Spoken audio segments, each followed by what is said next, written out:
સામાજિક કાર્યકર અને વોર્ડ નંબર 8 થી અપક્ષ ઉમેદવાર સ્વેજલ વ્યાસ દ્વારા વોર્ડ નંબર 8 ની મહિલાઓ માટે ધાર્મિક યાત્રાનું આયોજન કરવાનો સંકલ્પ લીધો હતો, જેના પ્રથમ ચરણની શરૂઆત તેઓ દ્વારા કરી દેવામાં આવી છે। પ્રથમ ચરણમાં 560 જેટલી મહિલાઓને રવિવારના રોજ તેઓ દ્વારા ધાર્મિક તીર્થધામોની યાત્રા કરાવવામાં આવી, જેમાં સાળંગપુર, કોટ ગણેશ, ધર્મજ અને બુટ ભવાનીના દર્શન માતાઓને નિઃશુલ્ક કરાવવામાં આવ્યા છે।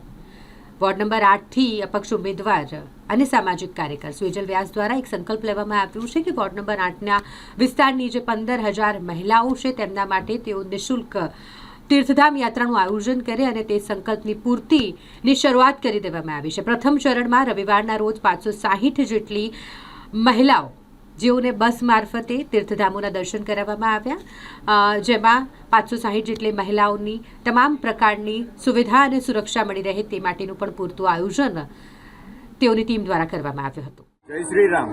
આજે રવિવાર નિમિત્તે વોર્ડ નંબર 8 કોર્પોરેશનનો સુભાનપુરા, ગોરવા અને તમામ વિસ્તારમાંથી 10 થી વધારે બસમાં માતાઓને માતૃશક્તિ આશીર્વાદ યાત્રાના ઉદ્દેશ સાથે આજે સાળંગપુર અને કોટ ગણેશ દર્શનાર્થે લાવ્યા છે। હજુ આવનાર સમયમાં 15,000થી પણ વધારે મહિલાઓને અમારા વોર્ડ નંબર 8ની મહિલાઓને દર્શનાર્થે લાવવાના છે। સંપૂર્ણ આયોજન સ્વેજલ વ્યાસ, મારી અને સંપૂર્ણ અમારી ટીમ છે હર હર મહાદેવ એના દ્વારા આયોજન થઈ રહ્યું છે।